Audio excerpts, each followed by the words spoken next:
Perkenalkan, nama saya Alfi Balnadi Putra. Saya pensiun dari PT Denso Indonesia 17 Oktober 2023. Saya dengan 4 orang putra, ya, yang 3 sudah selesai kuliah dan sudah bekerja, dan tinggal 1 orang yang masih kuliah tingkat 2 semester 3, perempuan.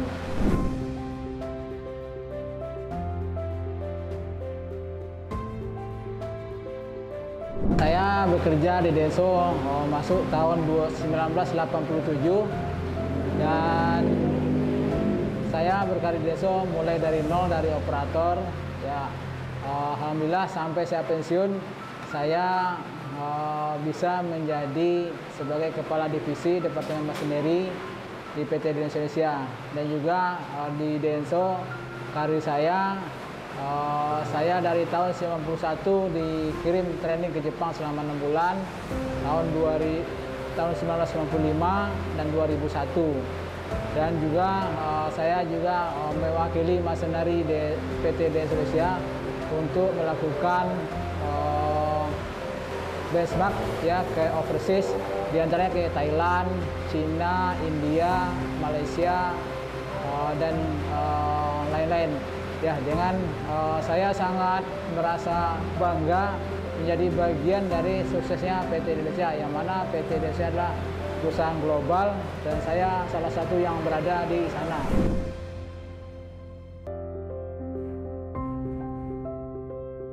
Pada saat saya berumur 50 tahun, waktu itu saya sudah berdiskusi sama keluarga, terutama dengan istri. Nah, kebetulan istri saya hobi masak dan pintar masak. Nah, saya coba untuk memaksimalkan kelebihan yang saya punya di keluarga, yaitu istri saya masak. Dan saat itu saya mulai dengan istri untuk mencoba melakukan open PO, ya, kadang-kadang rendang, dendeng, ya, terutama pada saat mau lebaran. Nah, setelah itu saya dan istri coba untuk membuat donat. Udah ada terkenal juga namanya Dongkre Donat, sudah jalan, tapi juga open PO. Nah, di samping itu juga ada order untuk ayam goreng, namanya waktu ayam geprek namanya. Nah, kita coba juga untuk tidak hanya satu, tujuannya untuk melihat pasar, bagaimana respon pasar terhadap ke beberapa macam produk tadi. Nah, akhirnya di tahun 2019 karena terjadi COVID, open PO-nya jadi berhenti. Kenapa? Karena biasanya pelanggannya adalah komite rapat, ya, pengajian. Nah, waktu itu kan nggak boleh berkumpul sehingga mati suri. Nah, waktu itu saya juga dengan istri berembuk dan keluarga, kita mau coba untuk yang menjadi makanan pokok, yaitu ayam goreng. Nah, pada saat saya sudah mau pensiun di tahun 2021, saya coba memberanikan diri untuk membuat offline tokonya. Nah, waktu tokonya saya coba di bulan tanggal 10 Februari 2021, saya coba beli lapak lah, ya, di Taman Harapan Baru Plaza THB namanya. Saya beli lapak. Nah, coba saya jalan dari pelan-pelan.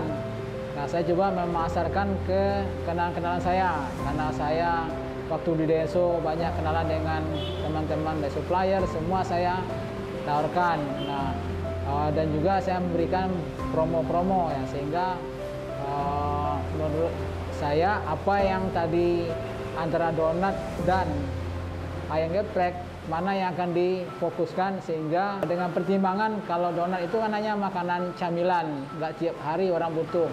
Sedangkan kalau ayam geprek itu buat makan, ya, makan pagi, sarapan, makan siang, makan malam, dan juga untuk bisa juga untuk orang untuk melakukan ada hajatan macam-macam, ya, untuk syukuran. Jadi saya dan keluarga memutuskan ayam kremes.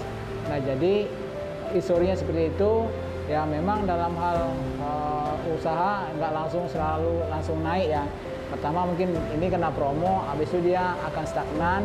Nah, dengan itu kita belajar apa yang harus kita lakukan dengan promo seperti apa sehingga bisa naik kembali. Nah, itu hal-hal yang saya lakukan dalam usaha.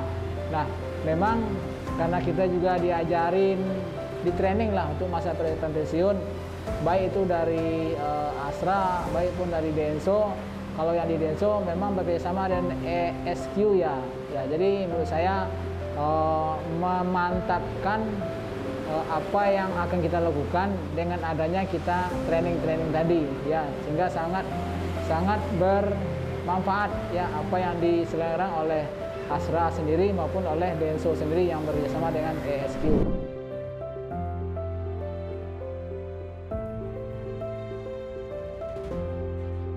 Ayam Keramis Lancak 55 ini, ayam gorengnya sudah jelas di pusat ayam goreng. Namanya apa? Nah, nama ini sendiri, ini kebetulan anak saya yang nomor 3, dia punya komunitas itu digital marketing. Nah, nama ini saya minta dia bikinin ya, logonya apanya dia bikin. Nah, dengan logo dia bikin, ini juga ada filosofinya gitu.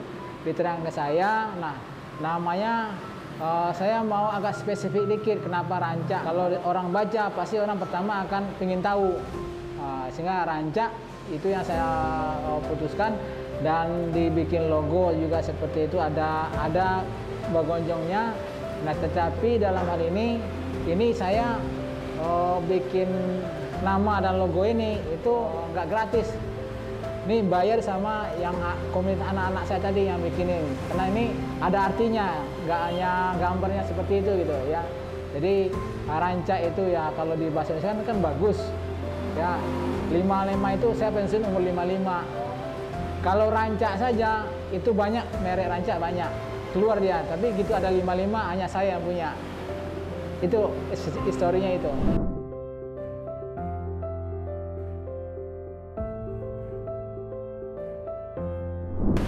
Untuk kualitas dan rasa tentunya bukan saya yang mengatakan. Nah, setelah saya launching, sudah dimakan oleh customer, tentu kita ingin feedback dari customer. Nah, yang paling saya katakan ayam ininya enak ya, baik itu dari GoFood, Shopee Food, itu kan ada ulasan customer. Dari itu sambalnya itu rasanya asam, manis, pedas itu ada semua di situ, sehingga itu yang menjadi keunggulan dari Rancak 55. Ayamnya juga lembut ya, walaupun sudah dingin itu ayamnya tetap lembut ya, tidak akan bosan untuk makannya ya. Kalau umpamanya saya baca di ulasan dari customer di Shopee, di GoFood, itu dia ada yang mengatakan belum pernah nemu ayam seenak ini, sampai seperti itu keunggulan dari ayamnya kita Rancak 55. Untuk saya ini sambalnya ada sambal Rancak, itu bahannya dari cabai rawit merah, sedangkan yang satu ini sambal hijau. Nah, yang hijau ini ya mungkin untuk orang-orang yang nggak gitu pedas itu sangat cocok.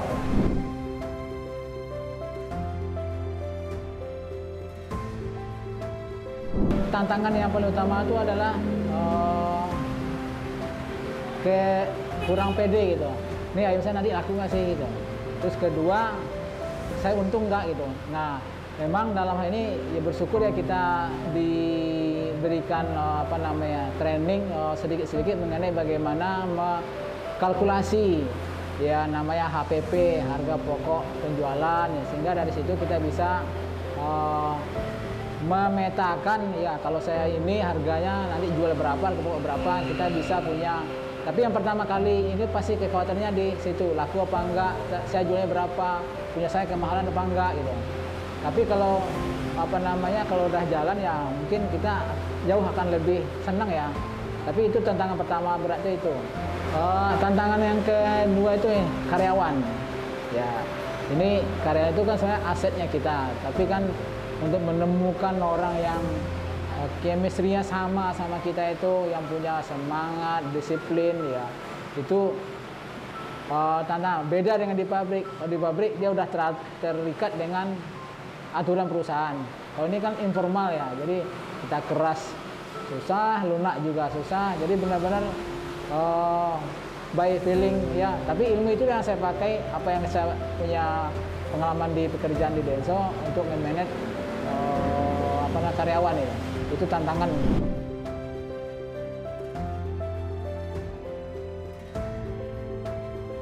Kalau pertama saya buka yang di lapak yang masih kecil dengan ukuran 4 kali 7, itu bangunannya nggak permanen ya. Itu untuk tempat itu kira-kira tempat dan ini 15 jutaan. Terus modal untuk beli alat-alat waktu itu kira-kira 7 jutaan. Setelah itu 1 jutaan, kira 22 ya. Beli lain-lain lah. Waktu itu kira-kira modal saya 25 juta untuk yang seperti itu gitu.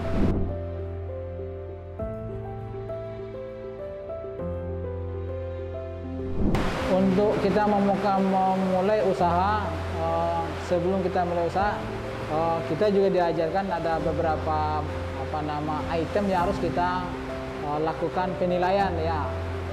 Contoh, pertama kita punya modal ya, dengan skala 1 sampai 5 coba kita nilai. Kita punya modal, kita ada, berarti anggaplah nilai kita 5. Tempat usaha ada apa tidak? Terus kita punya skill nggak untuk itu gitu. Setelah kita punya skill, kita hobinya di situ apa tidak gitu. Nah, yang paling utama emang tempat ini ya, tempat. Jadi itunya pertimbangan. 5 pertimbangan itu kalau kita ambil skala 1 sampai 5 tadi, seandainya semua nilai-nilai itu umpamanya secara yang kalau dia punya 27 poin, kita yakin itu untuk mulai usaha. Tapi kalau di bawah itu memang khawatir. Kenapa? Karena kemungkinan gagalnya mungkin juga besar gitu. Jadi dengan diajarkan ada toolsnya, kita coba pakai pertimbangan itu.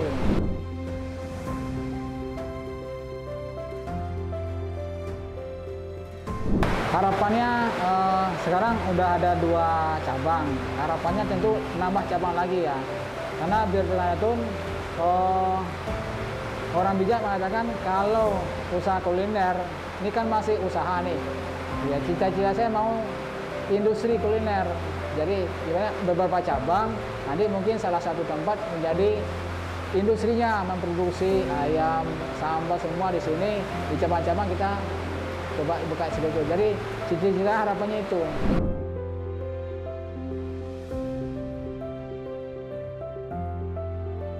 Secara trainingnya kan saya sudah pensiun udah hampir setahun ya. Saya udah punya usaha.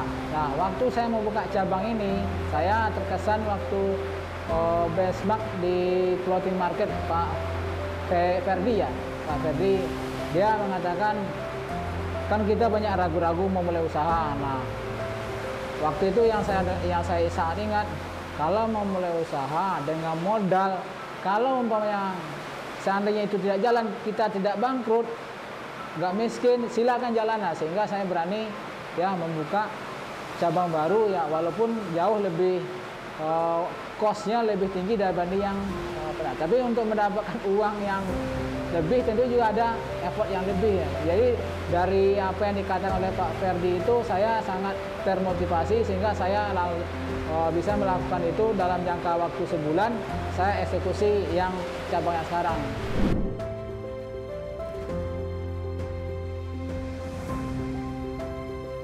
Secara umur memang saya sudah 57, tetapi secara fisik saya masih 35.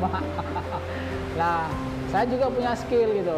Nah, saya secara usaha sendiri kuliner ini, ibaratnya saya mungkin udah di atas 50% lah untuk jalan. Nah, dan saya sudah mempersiapkan untuk menjalankan usaha ini, dan saya ya ingin challenging saya, ilmu yang saya punya untuk yang saya punya spesifik, nggak semua orang punya. Saya coba akan melakukan aktivitas ya di sebuah perusahaan ya untuk implementasi ilmu saya akan coba share ilmu saya, sehingga ilmu tooling pembuatan, sehingga saya juga bisa bermanfaat untuk bangsa lah. Ya, jadi karena kemarin saya bahasa seperti Denso, ilmu dari Denso Jepang saya dapat, saya coba semua share ke perusahaan lokal. Jadi itu yang akan saya lakukan ya, yang kedepannya usaha ini tetap, tapi saya tetap di semua profesi saya. Karena itu juga ilmunya langka, 36 tahun saya punya ilmu, saya coba untuk bagi share knowledge lah gitu.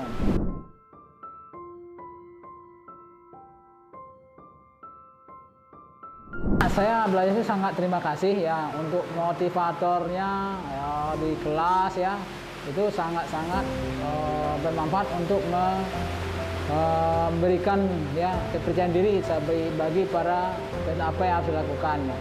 Nah, sedangkan untuk ilmu lebih ke implementasi, mungkin saran saya atau request saya, orang pensiun kan dia sarankan untuk melakukan aktivitas yang paling gampang itu adalah jualan ya, karena dia bisa lakukan sendiri, kontrol sendiri ya. Kalau ya yang jualan mungkin ada hal yang sangat teknis untuk diajarkan. Contoh nih, kita training mungkin bagaimana ilmu untuk menentukan harga APP, harga pokok penjualan, sehingga si peserta nih kan nggak semua level sama ya, sehingga kalau udah dikasih implementasi knowledge-nya, mungkin itu akan lebih punya keberanian dan kepercayaan diri ya. Mungkin dari saya untuk ESQ-nya bagaimana ya ilmu yang untuk implementasi lah gitu. Kalau teori kan banyak ya, tapi yang implementasi seperti itu kan narasumbernya cuma pengusaha yang udah jalan ya. Nah, mungkin itu yang menurut saya diberikan ke calon-calon pensiun.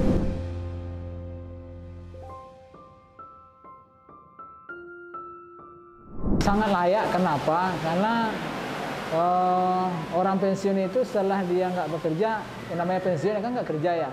Nah, itu kan ibaratnya ada referensi ya, kita harus ngapain gitu. Kalau umpamanya kita cuman buat saya bisa, ya bisa, tapi kita nggak punya referensi yang lain. Ya kalau itu kan kita juga di training sendiri kan itu juga kenalan dengan banyak orang gitu, kenalan juga dengan narasumbernya. Bisa jadi satu itu menjadi sumber dari impresi kita gitu. Yang tadinya kita nggak tahu, kita jadi tahu gitu.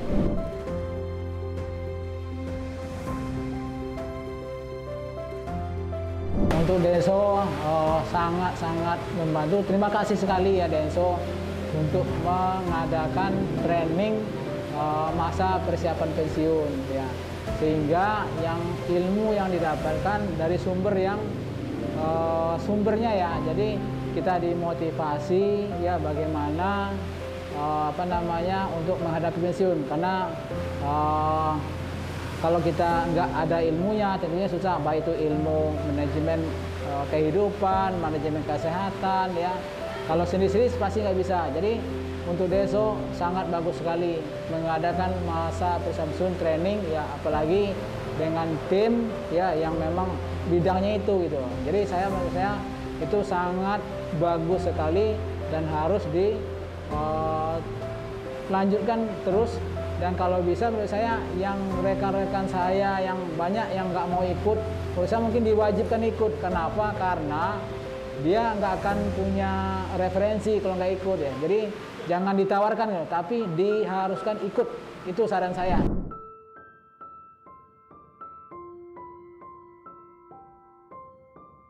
Untuk yang sudah pensiun dan mau pensiun, kalau yang mau pensiun ya mungkin ada yang masih 5 atau 2 udah mau pensiun ya. Yang minimum 5 tahun sebelum pensiun sebaiknya mempersiapkan diri. Hal yang paling bagus menurut saya adalah kalau kita punya modal, sebaiknya kalau ada modal ya itu membuat kontrakan. Itu yang menurut saya yang paling safe, di samping uangnya nilainya bertambah baik itu tanah dan bangunannya, dan kita mendapatkan passive income ya, kalau yang punya. Tetapi kalau yang nggak punya modal sebesar itu, tentunya kita mulai usaha mungkin jangan udah mau pensiun setahun 2 tahun, jangan, sebaiknya 5 tahun sebelumnya ya. Jadi pensiun itu ya kalau saya pensiun keren itu adalah pensiun kita melakukan aktivitas sesuai dengan hobi atau yang ingin kita lakukan, bermanfaat bagi orang lain, dan menghasilkan duit. Nah, itu pensiun keren. Salam pensiun, sehat, bahagia, sejahtera.